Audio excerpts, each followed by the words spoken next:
Just continue. Yeah.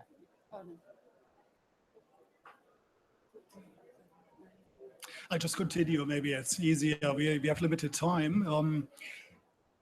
I think you can see the slides. You could see the slides. Maybe I'll wait. Okay.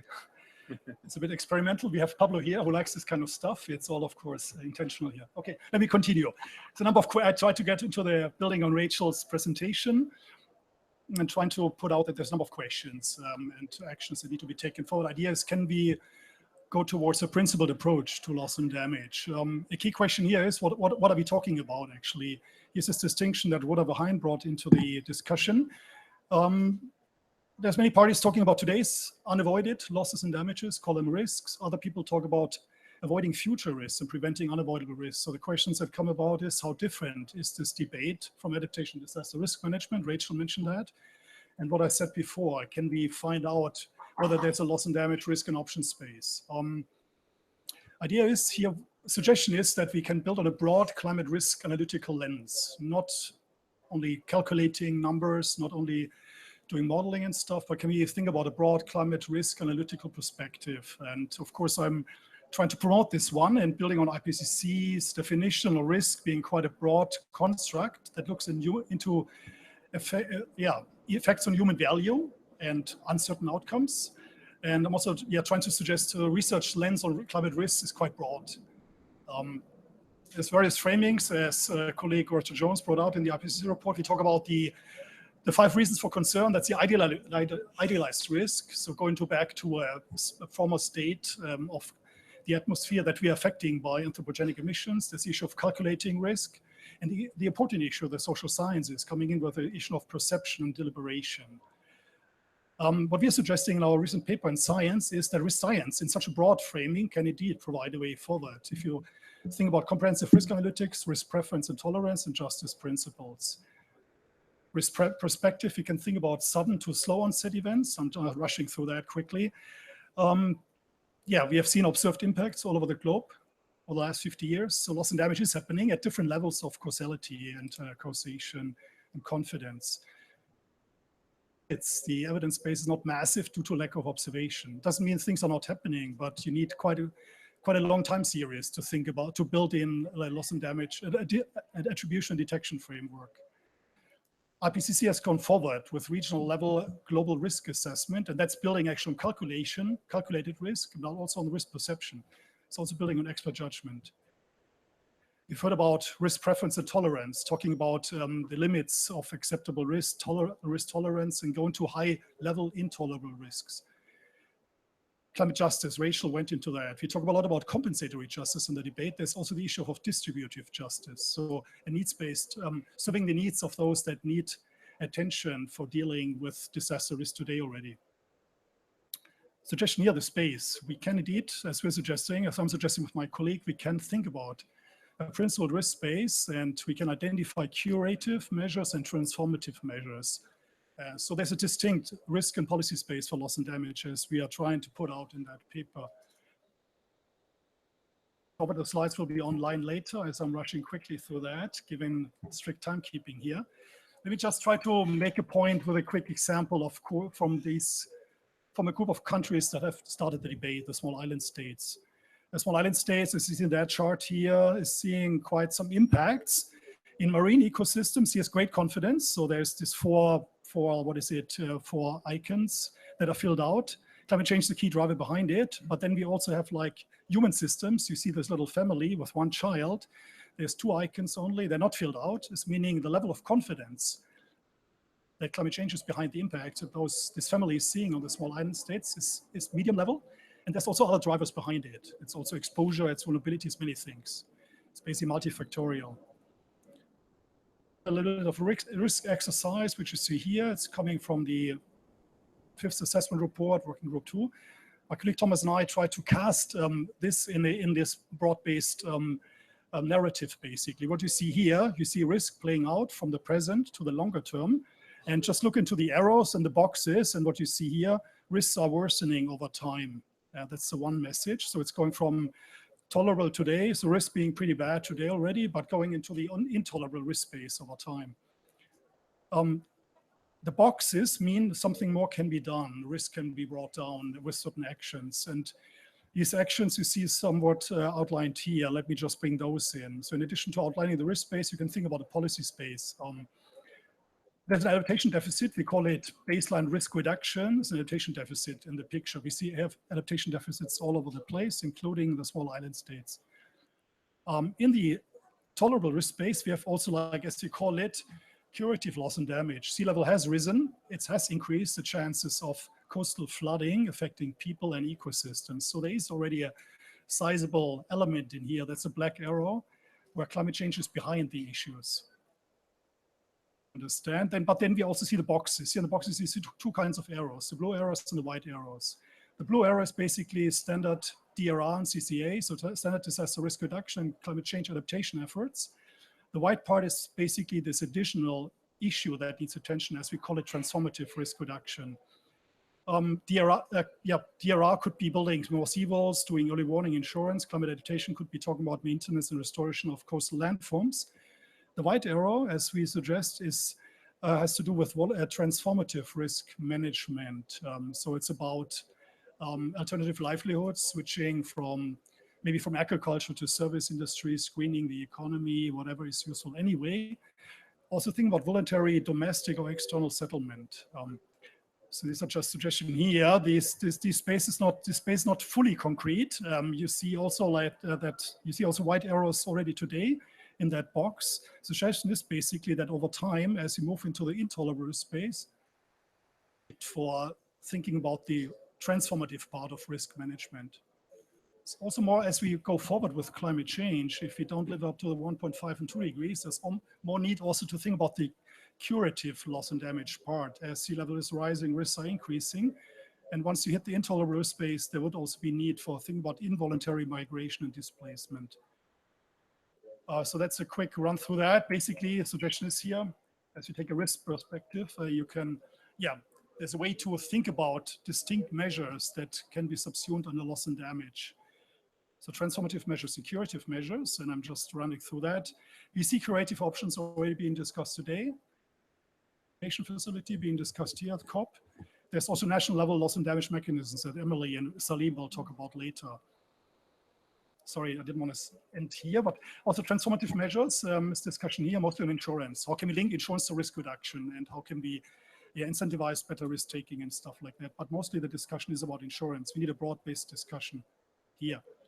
I wanted to skip that, innovative partnerships with Colin and practical action working on that, and basically wanted to leave it at that summary, suggesting that's a principled way forward for the loss and damage debate. And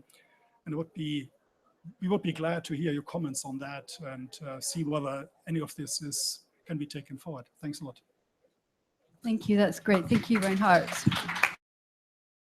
So due to timing, I think we will continue on with our next speaker.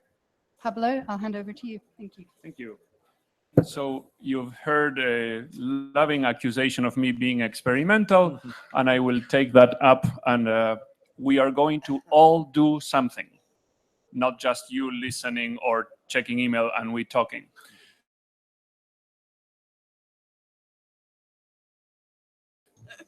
And form groups of 3 or 4. Make sure you know who you are with. Look at them. Stand next to them. These guys have 2 and you have 4. Can you self-organize to balance? Excellent. So loss and damage are 2 words, and these words are commonly used around the world, but here they are trying to acquire some meaning that may have consequences. As you may have seen or heard, I am Pablo Suarez from the Red Cross Red Crescent Climate Center. I'm a humanitarian worker. So I'd like each of you now to think about words that you associate with loss and damage. Say loss, you cannot say damage, and you cannot say climate. Those 3 are obvious, so they are forbidden. Think of everything else you are thinking when you're thinking about loss and damage and climate. Now add the layer of humanitarian work. Think you are a Red Cross worker, feeding the hungry, sheltering the homeless, healing those who are sick. and you have to think about loss and damage and climate. What comes to mind? Think of that. And when I say ready, set, go, your group of 3 or 4, in 1 minute, 1 word at a time, will go around the circle saying as many words as possible, and you cannot repeat. Show us what you're thinking about when you're thinking loss and damage and climate and context. Think, start, ready, set, go. 1 minute.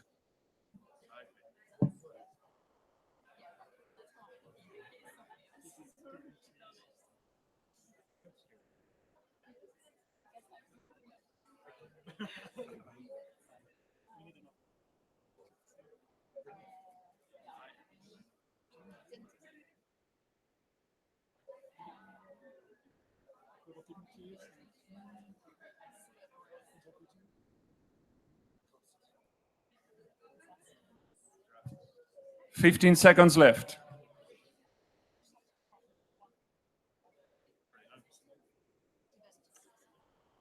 And 5, 4, 3, 2, 1, and stop. Stay standing. Now, if I could have your attention, please. It was very interesting for me as an observer to see some of the groups were going, community, sea level rise, and they have stuff in their head, and little battles emerged. Some wanting to talk about people, some talking about hazards, some talking about policy processes. Others were like, because we don't know what we're talking about when we're talking about this, right? And that's the way it is. From our perspective in the humanitarian sector, we see loss and damage in the eyes every day. All of my colleagues, Burkina Faso Red Cross, Pakistani Red Crescent, Guatemala Red Cross, we all see stuff happening that leads to someone suffering because of some loss or some damage. So what can we do about this? You can stay standing, you can also sit down. I'll share some thoughts before I invite you. Don't forget what you heard, because I'm going to invite some of you to say what you heard that caught you by surprise. I'm going to share with you a few things. First of all, if you ask a Red Cross person or a Red Crescent person who's already dealing with disaster management, health, food security, shelter, all these things, it doesn't really matter to them who is to blame. If a person is hungry, that person has to be fed. And it doesn't matter whether it's because of an exceptional drought that can be attributed to climate change according to scientists, or if it was a market volatility making inputs more expensive. The attribution fights that happen in this environment are not what determine whether we have to act or not. If there's suffering, we have to act. If there can be suffering, we have to act. From that perspective, we in the humanitarian sector wish and expect and root for results on loss and damage in this event and in the context of the UNFCCC. We understand that there are many options, but loss and damage in the context of climate-related events will have a hazard component that is changing. And this is the place to address that. We have to recognize, as Reinhard expressed very explicitly, that risk is not only about the hazard, it's also about the vulnerability and the exposure. And if there is anything we can do to reduce losses and damages in the future by not just obsessing with the changing probability of some extreme event because of more carbon in the atmosphere, but also addressing the root causes of vulnerability. From this universe that we are seeing, we can create mechanisms that make communities more resilient. We can create mechanisms that make investments more targeting those who are already on the edge of survival. And with a little bit of extra push from climate-related hazards, they will be past the cliff. We can do those things. A new endeavor that my team is instigating, and it's going very well, but it needs much more thinking. We are calling it forecast-based financing. So typically, the Red Cross and most humanitarian organizations have two sources of money.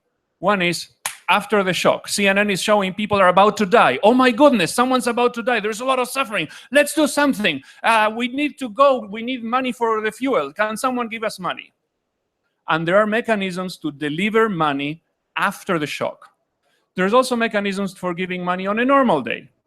HIV/AIDS, chronically in need of stuff, there's money coming regularly. Changing the tires of the vehicle, training, and so on.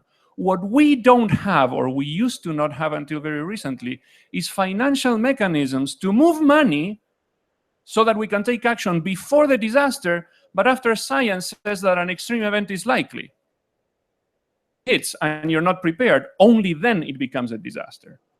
So if it's going to rain like hell upstream in Malawi, and the scientists can tell us that there's a gigantic dark cloud like never seen before, can we take action before those people drown or lose their harvest, so that we give them an empty bag, they put the seed on the bag up a tree, and they don't need food aid? Those are the kinds of mechanisms that we hope to see the UNFCCC, through the COP and many other partners, exploring. How can we work with those who are confronting loss and damage regularly to accelerate the innovation of moving ideas, people, and money at the right time, at the right place? Now, we have how much? About 2 minutes left. So what I want you now to do, you were in groups of about 3 or 4, 30 seconds to merge 2 of those groups and identify one word that emerged that you found interesting. By interesting, I mean not obvious and relevant. If someone says cockatoo, maybe it's interesting but not very relevant. So you can stand up or not, and your task is to identify one word that you said that you found interesting. Go, you have 30 seconds. You too.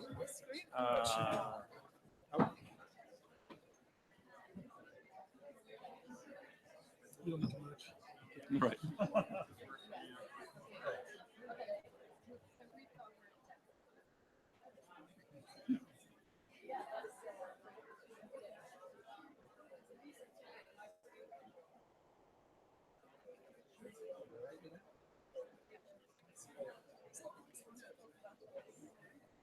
You have 10 seconds to choose one word.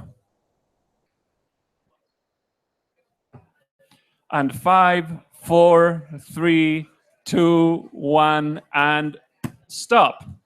So I'd like to have 2 or 3 volunteers from out there. Any words that you found interesting? Raise your hands. Yes. Identity.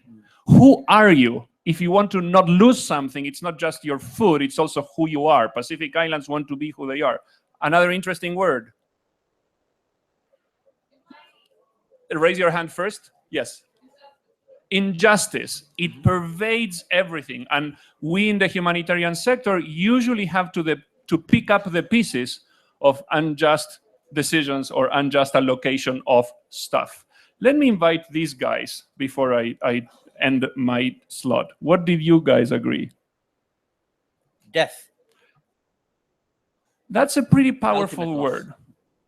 We are seeing the ultimate loss, the ultimate damage happening, and it's hard to quantify, it's hard to attribute, but it's happening.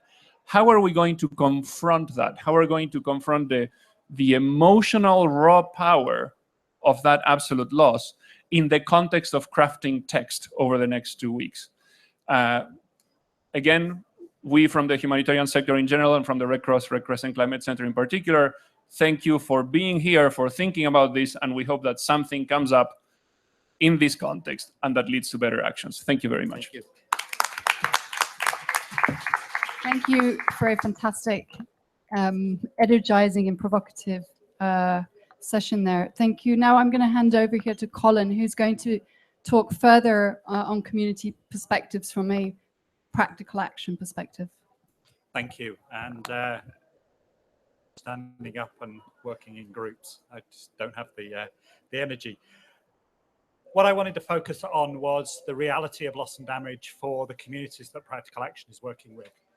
So we've been involved in international development for over 50 years, and in all of the countries that we're working, communities that we've had long established relationships are reporting that they are experiencing challenges, problems that they have not faced previously, or they are facing them on a more regular basis. Now, what evidence do we have for this? We have evidence from the DRR field, from the Sendai framework. We were involved in a global stocktake of people at the front line of disasters.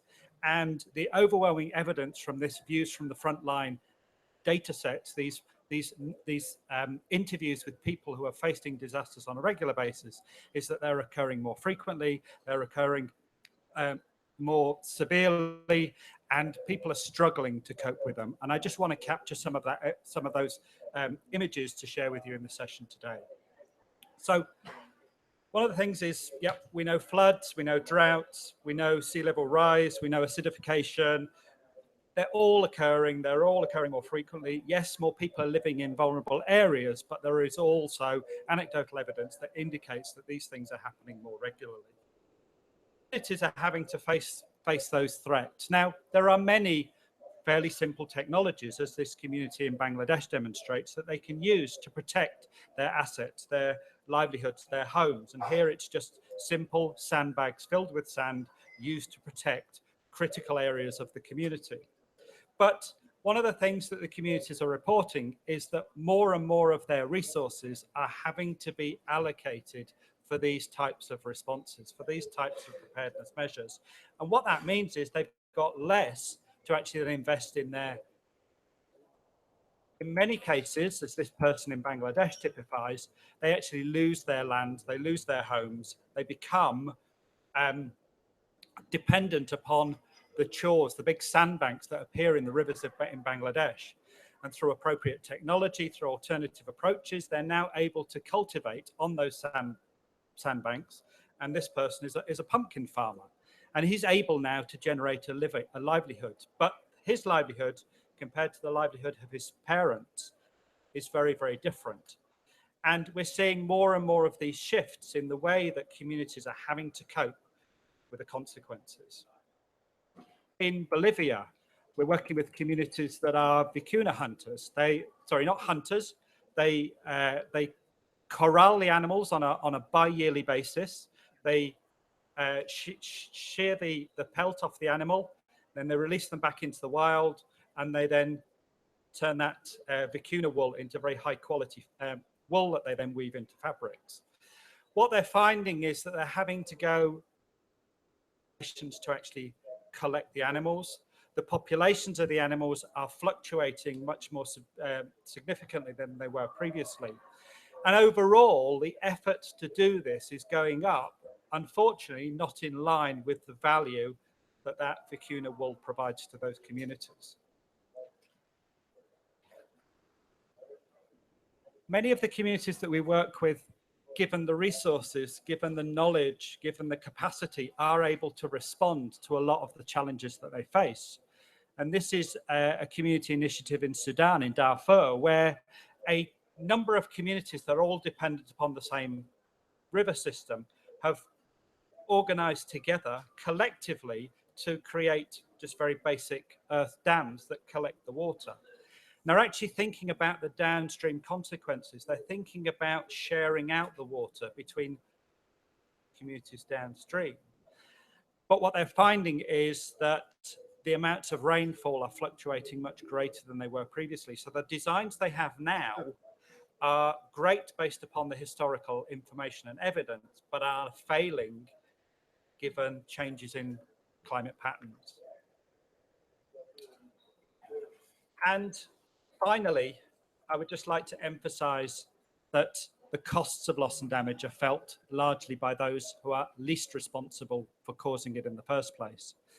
And we hear a lot of discussion about insurance as a potential modality. And I think there is a place, as Reinhard indicated in his demonstration, that when we respond to the challenge of climate change, there is a role for insurance to play.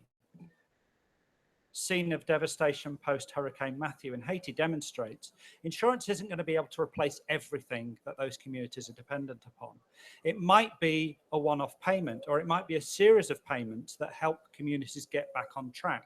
But is it really going to cover all of the costs and all of the damages that they face? And in many cases, do most of these communities have the capacities, have the abilities to apply for what is quite a complex risk transfer mechanism?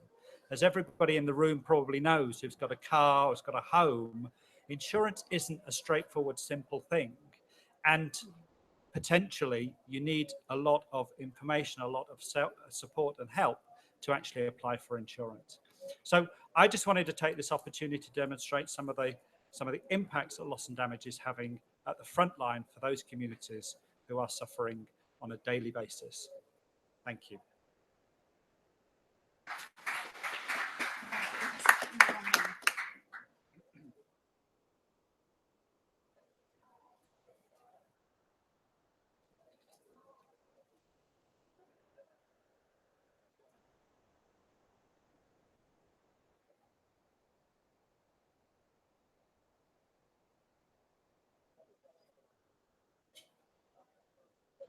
Okay.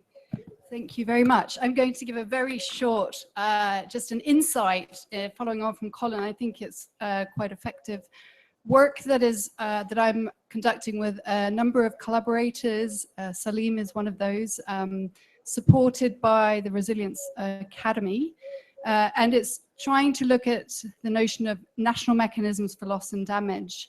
And it came out of one of the meetings we had where a whole bunch of practitioners and scholars were brought together to have discussions about key issues linking resilience. And Salim actually posed the question of what kind of national mechanisms are there out there, and what are they doing, and what's different about them, what can we learn about them. So the key questions that we're looking at in this piece of work is what are national mechanisms for loss and damage, what do they look like, and how are they distinct from existing mechanisms that are out there dealing with disaster risks, and how are the mechanisms and institutions that exist and the sort of rules and norms that they are working by, how are they responding to climate-related disasters, and what are the barriers and gaps that exist, and how will they fare under future climate change in ways that will deal with losses and damages. So the first question that probably comes to mind is, what is a national mechanisms for loss and damage? And we're thinking about this as mechanisms that exist at the national level that are dealing with events that might have occurred in the past in a sort of 1 in 1,000-year event, but occurring with more frequency. And I think we can say cautiously from my climate science friends that looking into the future, we will see these events unfolding with more frequency and more intensity into the future. With regards to how we define loss and damage, well, as Rachel points out, there are various perspectives on what it means. I think where the points of agreement are that it includes extreme events and slow onset events, but we won't go into detail on defining it specifically what it is currently. The way that we're thinking about this and analyzing this is that we're taking through the Resilience Academy, which has provided the network of people who have different experiences and information and existing work that they've been doing on national mechanisms, be brought together. So we have a series of 7 cases, including Bangladesh, Fiji, Finland, Philippines, Senegal, UK, and the USA, hopefully. And we'll be assessing how effective, efficient, and relevant these mechanisms are responding to current climate-related disasters, responsible actions, and gaps and barriers. This is just a snapshot of some of the mechanisms that we've started to map out. And it's very interesting hearing what Colin just said about insurance isn't everything, but we can see that insurance is playing an increasingly important role. And just to give you an example from Finland here, we've seen that the sort of main loss and damage is related to storm damages, floods and crop failures. So in 2015, they experienced 7 storms in a year of the cost of 16 million euros. And some of that was formed in compensation. So previous to 2016, it would have been the government that would have been given out these something in the region of 4 million euros a year for crop damage in particular. Whilst they have no specific loss and damage mechanism, since 2016, there's been a shift in legislation, and where there's been a real shift towards the private sector taking responsibility for covering these types of damages. We can see that has implications. We also see across different cases that there are institutions that may lack risk finance strategies. We also find that there is still limited information in understanding how effective insurance is going to be, or risk strategies are going to be. So emerging messages from these cases, there are a range of institutional mechanisms that are in place. Some of them climate related, but the majority, apart from Bangladesh, we're going to hear about in a second from Salim, are not necessarily specifically created in relation to climate change around the attribution issue there. But they're often still limited in terms of their relevance to loss and damage, or the ways in which how risk is understood or managed. And perhaps we can see that Bangladesh is an exception in this regard, as we see it's one of the most, or the most well-developed mechanism globally to date. Perhaps learn some important lessons for the rest of the world.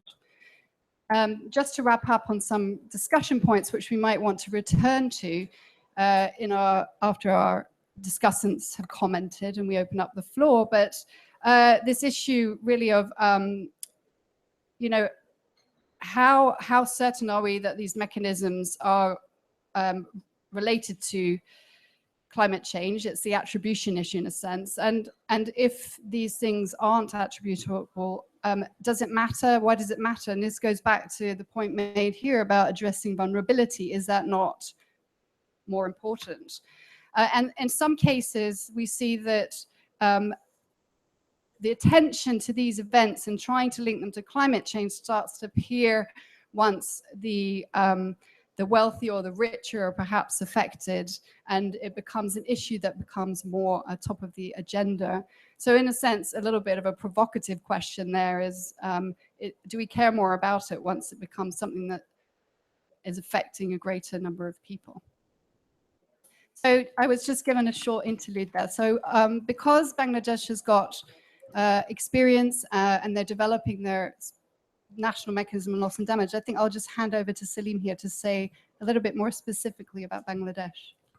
Thank you very much, Emily, and good afternoon to everybody. So my name is Salim Al-Haq. I'm director of the International Center for Climate Change and Development based at the Independent University in Bangladesh. And what I'm going to do in just a couple of minutes is tell you a very short story. The story is of Bangladesh, which is one of the most vulnerable countries to the impacts of climate change, and realized that quite a long time ago, more than 6 or 7 years ago, Bangladesh developed a climate change strategy and action plan. And the government, the Minister for Finance of the government of Bangladesh, has been putting in every year $100 million equivalent in Bangladesh currency into a national climate change trust fund, which has been implementing hundreds of projects, mainly to do with adaptation to the impacts of climate change, but some of them are actually also on mitigation, over the last 7 years. So every year, the finance minister has been putting approximately $100 million into this trust fund. So over the last 6 or 7 years, we have well over $500 million of the country's own money invested in tackling climate change. An international fund as well, where donors have put in about half that amount to implement the same strategy and action plan. Now, one of the features of that in the National Trust Fund is that every year there's an interministerial committee with outside representatives on it that decide on the allocation of the funds. They only allocate 2/3 of the money in the fund. So what they've been doing for the last 6 years is keeping 1/3 of the money each year in an interest-bearing account for emergency purposes. But they haven't defined what an emergency is, and they haven't used that money yet. So there's about 150 million plus sitting in this bank account that is not touched yet. So what they did very recently is thought about, after the Paris decision on the loss and damage, why don't we think about using that money to set up our own national mechanism on loss and damage? and they formed an interministerial committee to look at this. The committee then invited a number of experts. They invited me to chair that with some ideas. And we, just before leaving Dhaka for Marrakesh, we presented it to a consultative meeting in Dhaka. And we expect next week the minister himself, and perhaps even the prime minister, will be coming, and they may present it here as a work in progress. It's an idea that Bangladesh is thinking of doing, taking it forward, not waiting for the world to come to its rescue, not waiting for liability to be established by scientists, not waiting for other countries to accept that they owe compensation, but moving ahead, because everybody has to move ahead. As Pablo says, this is a problem that hits Bangladesh every year, and we're going to have to deal with it. So we are coming up with ideas of how we can deal with it. The idea of sharing it here in Marrakesh is twofold. Other countries might want to learn from our experience, and anybody might want to help us. So we're open to being helped with ideas, with money, with advice we might be able to do. Thank you.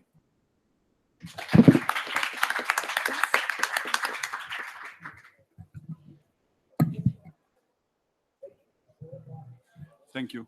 I'm Kees van der Geest from United Nations University. So in my short statement, I would just like to reinforce what some other people said here in the panel for the need to embrace multiple perspectives on loss and damage. So if we want to reduce loss and damage, we have to bring in all those different views.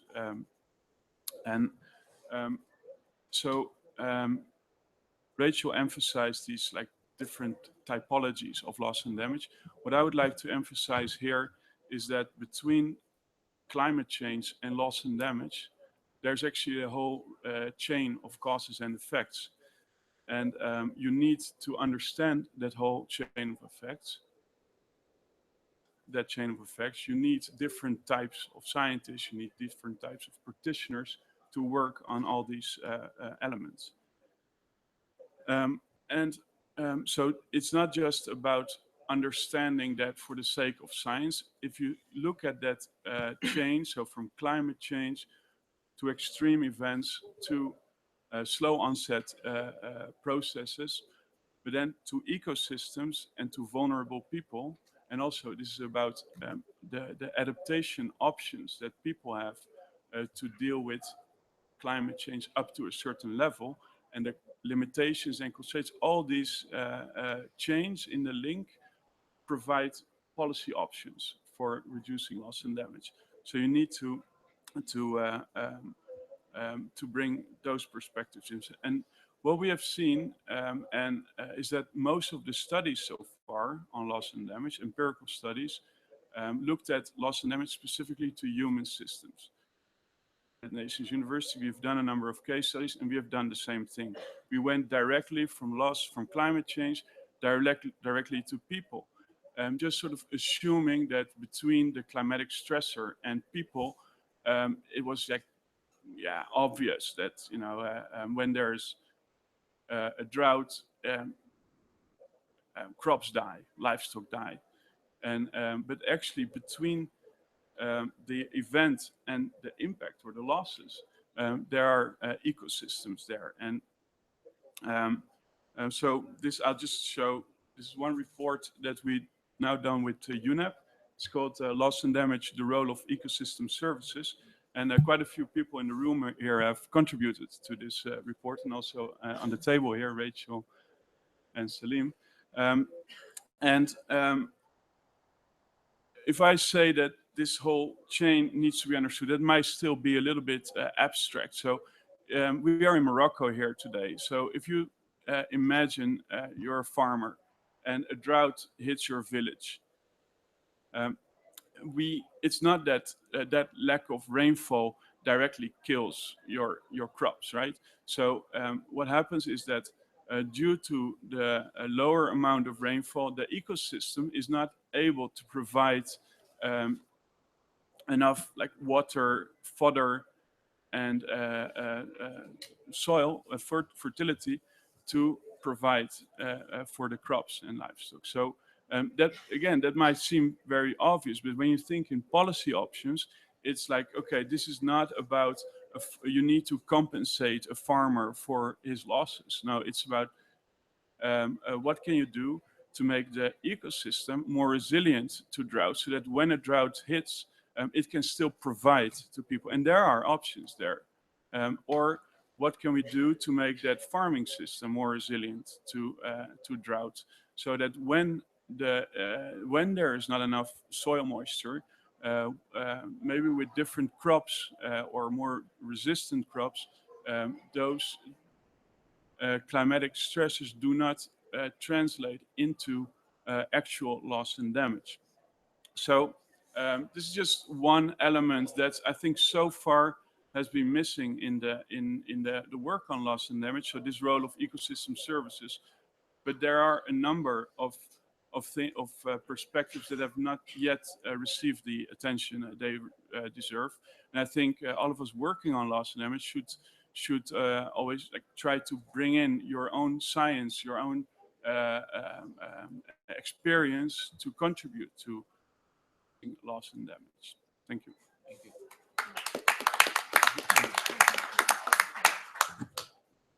Okay, now I'd like to open up the floor for questions from the audience.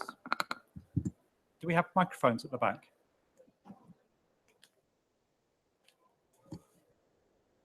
Yes. Yeah, we have microphones at the back.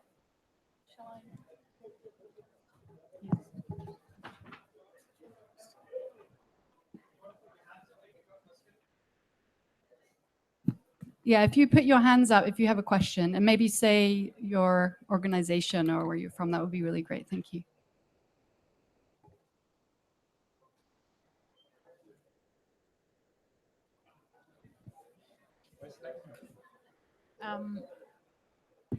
Yeah. Hi, my name is Era, and I'm from CMCC in Italy and also UCL. Thanks for ways of looking at the issue of loss and damage. I'm just wondering, in your practical and theoretical work on the issue, how often the issue of I find that there's a lot of focus on extreme events, but there's also the issue of, I think, what are inadequately called small or medium-sized disasters. And these are the ones that occur at a higher rate. And I think in terms of drawing the link between climate change and how communities are affected, I think this is a great sort of entry point into looking at loss and damage. And how far do loss and damage systems, the ones that exist and the ones that don't, account for these kinds of disasters? So first of all, what constitutes an extreme is also a subjective choice, right? You could say that the extreme is the one that has 1 in a million chance of happening, or it's extreme if it causes some damage. There are subjective criteria.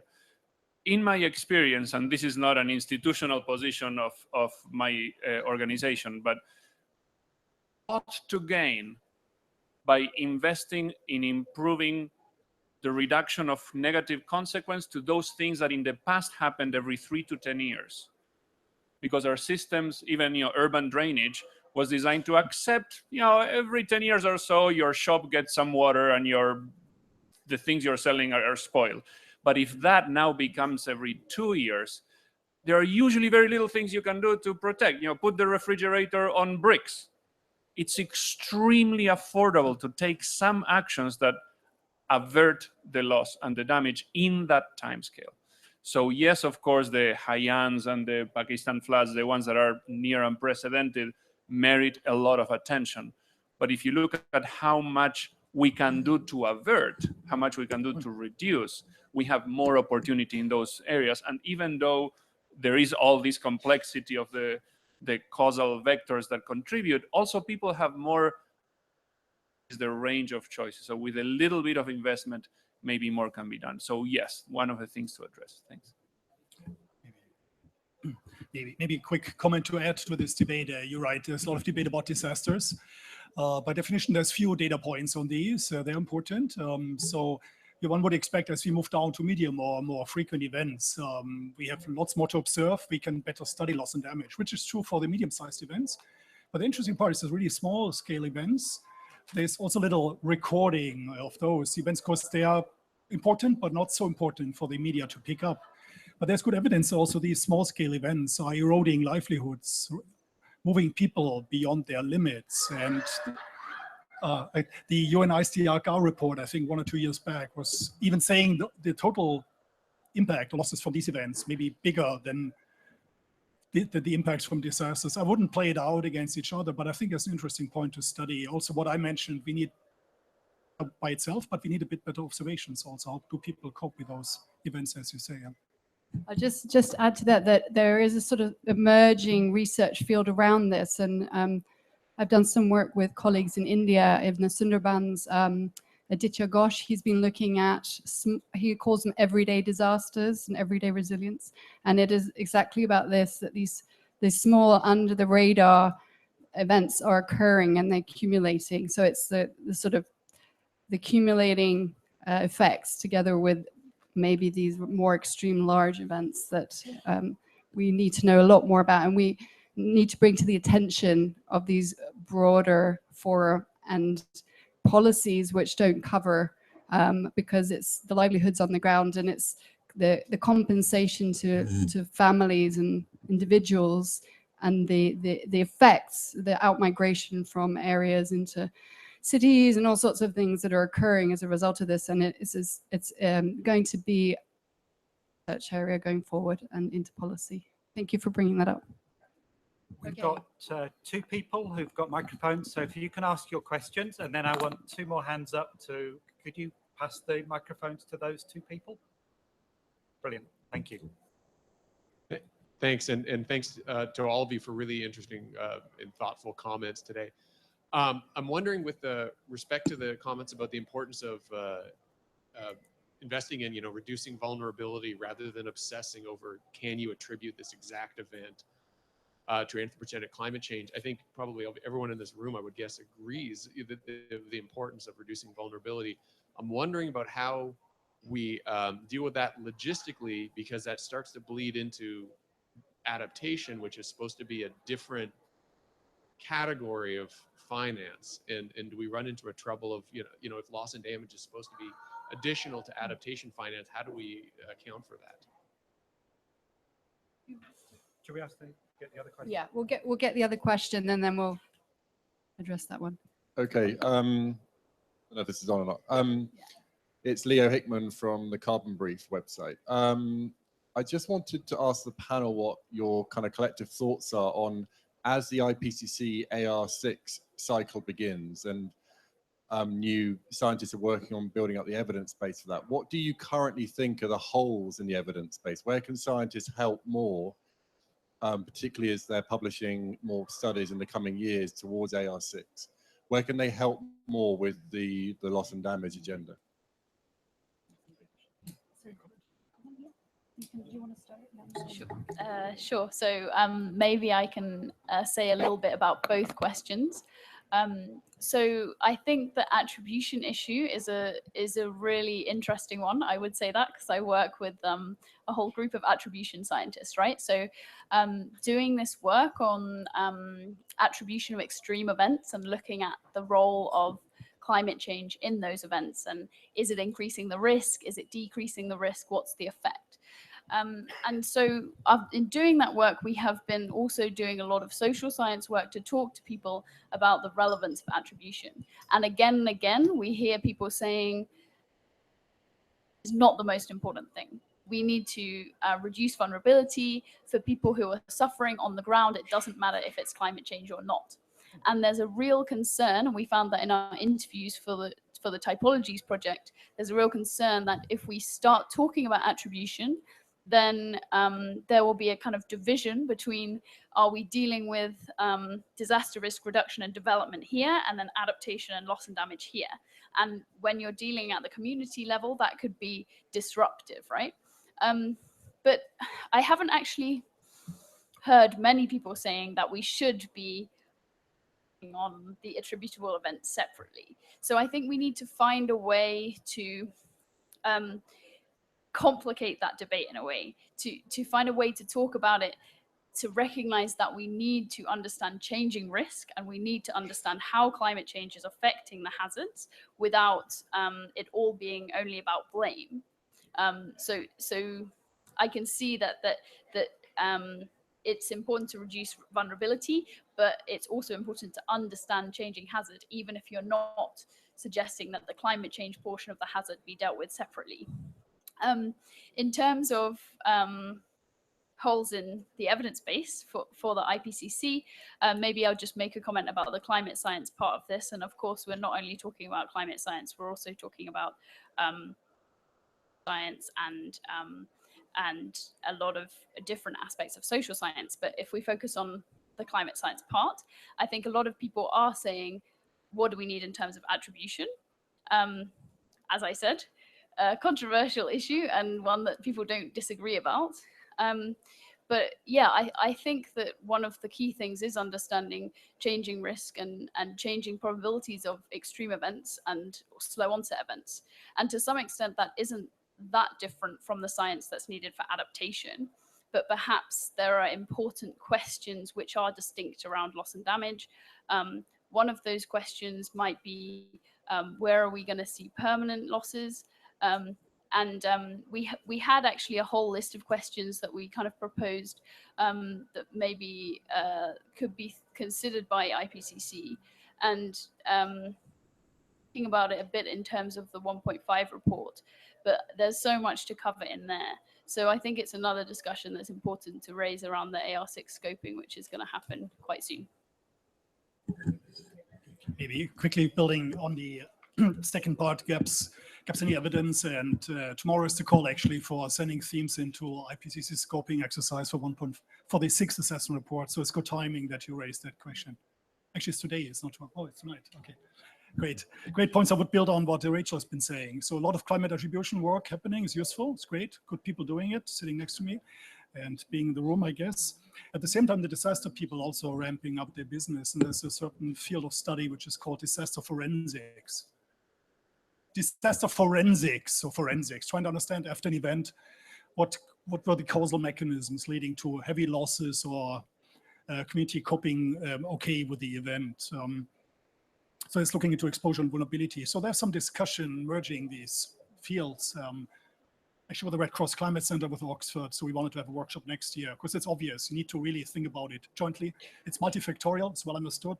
Risk is caused by many issues. Climate is a big driver, but there's others. So I think that's one thing. I think another issue is this beyond limits. We have this tipping point study, global tipping points. We need a bit more studies on local tipping points. Case, I guess, with Coco Warner was one of the only people looking into that. We need a bit more studies here. Economists have done that. They've looked into consumption, asset smoothing, but I'm also an economist.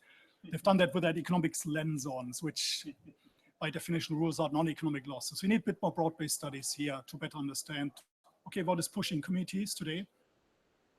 And then we want to maybe play it out over time. And I think a big reason why we're sitting here is we want to help those places that are being affected already now, will be affected in the future. But I think we also want to send some messages to the COP to help to support this 1.5 and 2 degrees question. What is dangerous?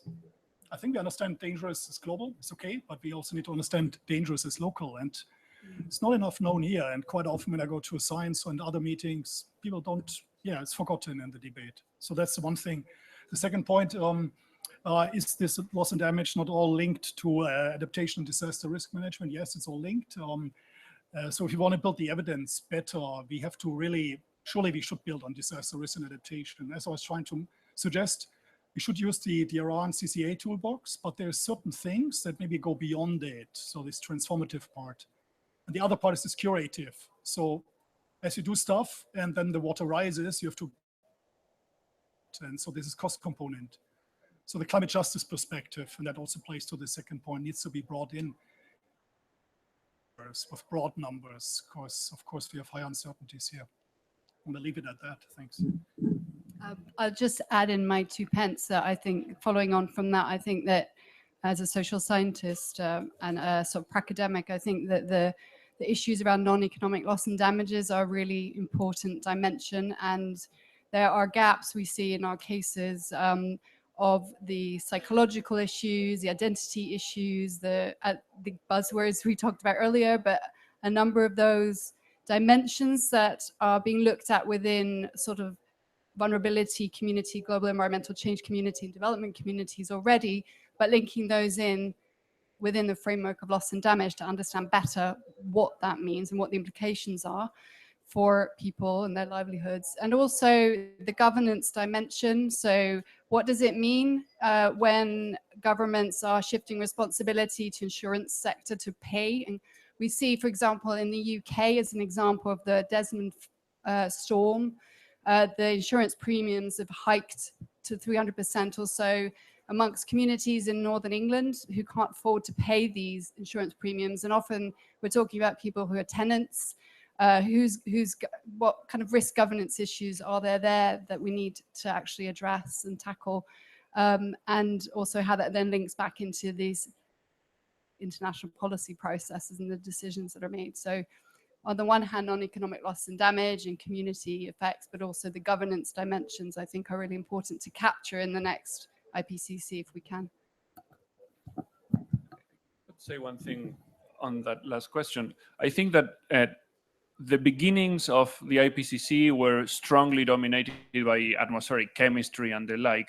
And that sense of identity, while continuously evolving, it has remained very much science talking science to other people. And now that so many things have been very well established and still we don't see enough change in decision making, I hope that as the AR6 evolves, that there's a much stronger emphasis on what has already begun, especially with the SREX, the Special Report on Extreme Events, to think about climate risk management as the thing we're doing. We're not doing just science. We have to manage the mess. We have to address causes and consequences. And there's people out there who may want to make decisions or not. And it's going to be about behavioral science. It's going to be about incentive structures. It's going to be about noticing reputational things, all these things that are, in my experience, determinants of whether someone acts or not, and they don't flourish enough. So to manage risk, what needs to happen? Attribution, yes, of course, temperature, metrics, and so on. And on that comment over there, I hope I didn't come across as saying, stop obsessing probabilities, do this other instead. Not at all. If we want to address vulnerability and heat wave is a growing risk, let's learn how the risk of heat wave is changing and reduce the vulnerability to that thing that is rising. We need both. Yeah, I think most has been said already on this question, but sort of summarizing that, what I think IPCC, the sixth assessment report, is a stronger social science perspective. So at first IPCC was dominated by climate science, but I think in the last assessment reports, especially the working group 2 on impacts and vulnerability, there was economists there, but not social scientists like anthropologists, for example. So now if we want to say something about non-economic loss and damage, you need that kind of science. And importantly there, it's currently within the IPCC, there's, I think, not a strong way to integrate qualitative research. So they work with confidence level, and it will be hard to convince the larger group, which are mostly like more quantitative scientists, that qualitative results can also have a high confidence level. So that's something that I think they need to work on. Do you want to say anything, Colin? Do you have 2 more questions from the floor? Yeah, brilliant. Fantastic. Is there a microphone? Ah, super. Go for it. Yes, thank you. My name is Olivia Subvention from Climate Analytics. Thank you for this great panel, great spectrum of perspectives. I have one very concrete and one sort of more meta question. The concrete one is to Pablo. I was very interested to hear about the forecast-based finance. What would be the time frames for this? Would it be a case-by-case assessment? What would be the time frames for dispersing these funds? And the more bigger question is, there's this constant, and that links to the attribution issue question, does it matter if it's anthropogenic climate change or not? And I always wonder, if it doesn't matter, why do we deal with it under the UNFCCC? Why wouldn't UNISDR, informed by climate science, be a better place to deal with it? It's an established body. Yeah, just inform it with climate change, give them the science in terms of changing risks in the future, let them deal with it. SDGs are gaining more and more momentum. That's everything about increasing resilience, reducing vulnerability. So what would you see as the specific, like the standalone thing why it should be on CCC, or let's just increase the efforts on all fronts, and that's reason enough? We have one more question. Yes. So my name is Mamun Rashid. I'm from the Bangladesh delegation. I have one question and one observation. The question is about the risk that is, which is acceptable, tolerable, and intolerable. That these are so dynamic, individualistic, culture and economy dependent. How do you deal with such a variety of, I think, uncertainty? Because which is acceptable to me, perhaps not acceptable to my neighbor. So this is a huge variety of differences. How do you deal with this thing? The second question, particular observation to the, I think, national mechanism. I want to say that there are a lot more countries. For example, you cited the Bangladesh case. Government has 13 deliberate social security program to dealing with the disaster management. And they are investing around 800 million per year to tackle the different types of shocks and vulnerabilities, which is generated by the slow onset and rapid onset disasters. So you can actually look beyond only the funding mechanism, which is institutionalized. There are embedded, I think, mechanism within the different countries. For example, the social protection, perhaps in many developing countries, are providing a lot more services to tackle the loss and damages. That needs to be captured, that needs to be accounted, and needs to be also presented. National governments, even many LDCs, are putting a lot more money. So then it has a very strong cases that why you should not pay a minimum. Okay, so Pablo, would you like to address the question first? Yes, and I'm glad you just mentioned social protection, because I was wanting to pitch something on that. So to the question, what timescale?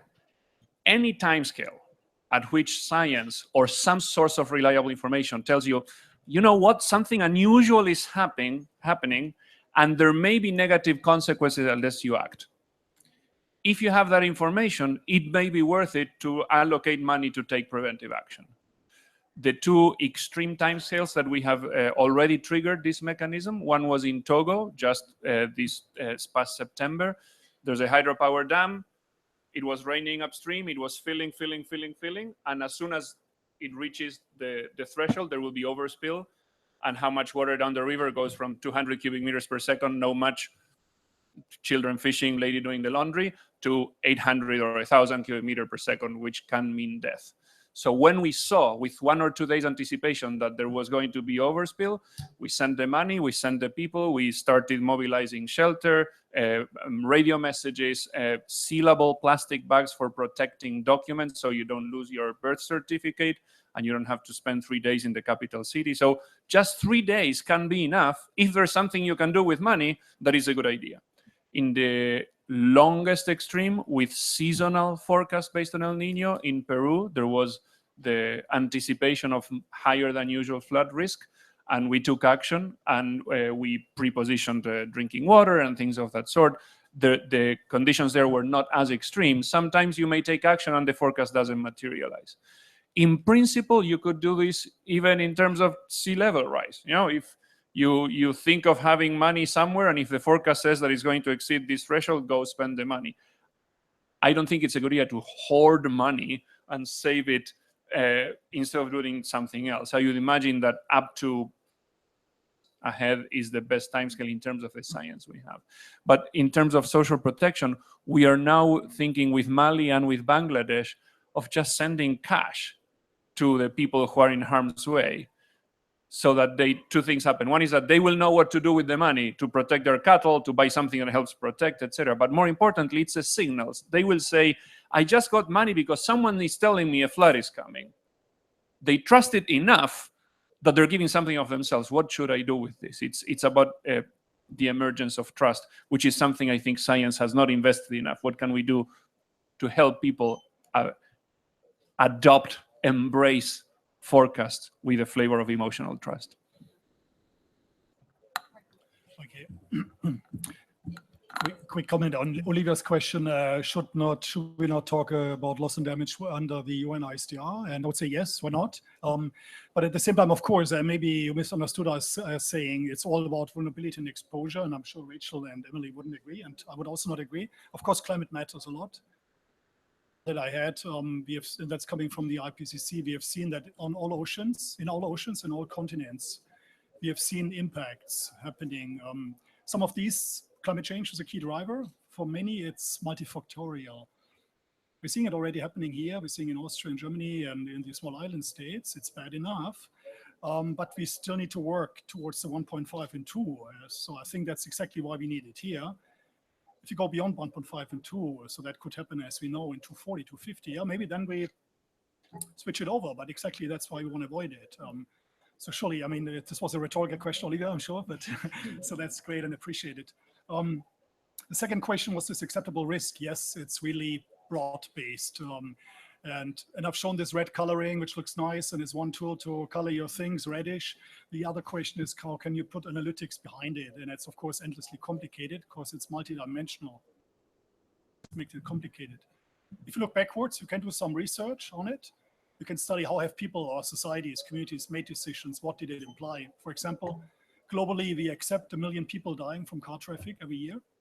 So that's a choice, I think, we're making in India, in Germany, many places. Unhappy choice, but these choices are being made. If you go forward and think about forward-looking choices, what is acceptable, what is intolerable, I think you need a different setup. And I think you need this participatory setup where you want to bring science input, research input into it. So how's the climate system playing out? What do we know about flooding and stuff? But then the question is pretty much up to communities, for example. What do you think? What are your choices? What are your aspirations? And what do you consider acceptable here and not acceptable? And there's something for negotiation locally. We're doing the global negotiations important, but we also need to think about local negotiations. And that's, for example, something Practical Action is doing, working with communities, with committee-based processes. And of course, all this coloring and these lines I put in are not discrete. So they work in a continuum. And so we need the social sciences, and we need to link up to practice to better bring forward what is loss and damage, and how do we think about acceptable, ideally, but how do we also think about intolerable at the other end of the spectrum? Thanks. Thank you very much. Let me make a couple of comments to both questions. The first one, Olivia's question about why we should discuss it in the Framework Convention. I think there are two levels to the question of attribution. The first level has been reached, which is the climate has changed because human beings have interfered with it already. We're over a degree centigrade above industrial, and the climate is changed. I'll give you one example from my country, Bangladesh, where, as you know, we live on a delta of two major rivers, the Ganges, the Brahmaputra. During the British period and before that, during the Mughal period, we have very, very good records of the hydrology of these major rivers. Hundreds of years of hydrological records. And the magnitude of floods come in sort of, let's say, the 1 in 20-year flood used to come regularly every 20 years or so. In the last 20 years, we've had 4 of them. That is absolutely because the climate has changed. That is not regular business as usual climate.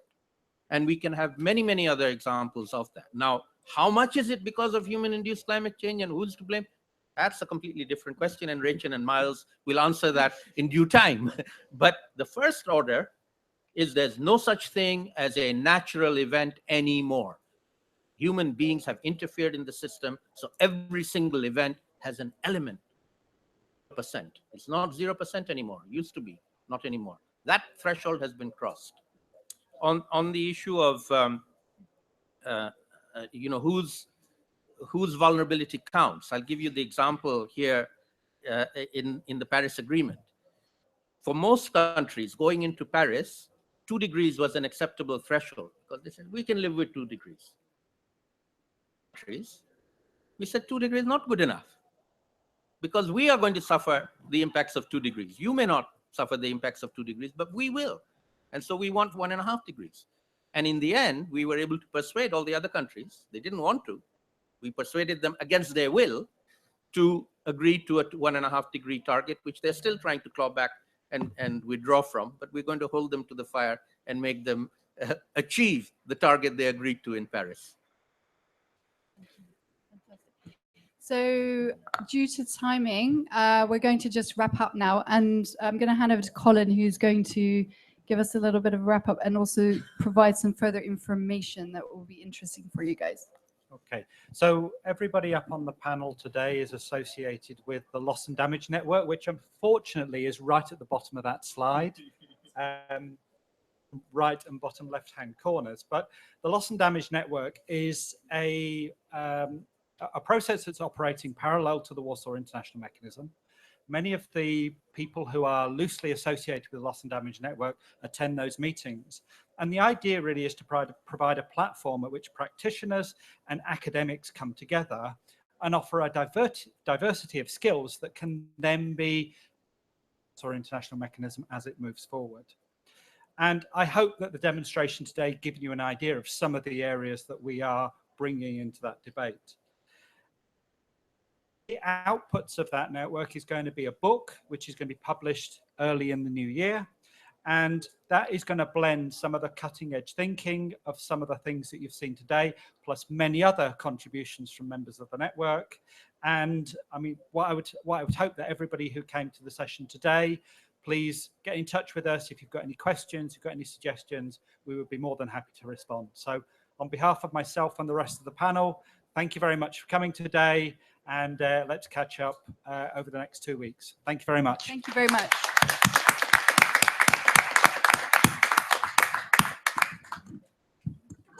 And get some fresh air outside. It's very hot in here.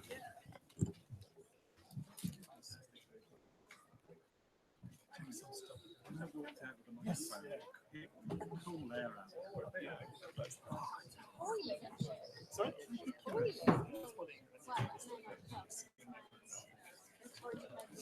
Really red.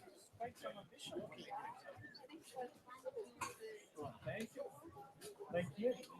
I didn't know you were once we get involved in helping Peru think. No, the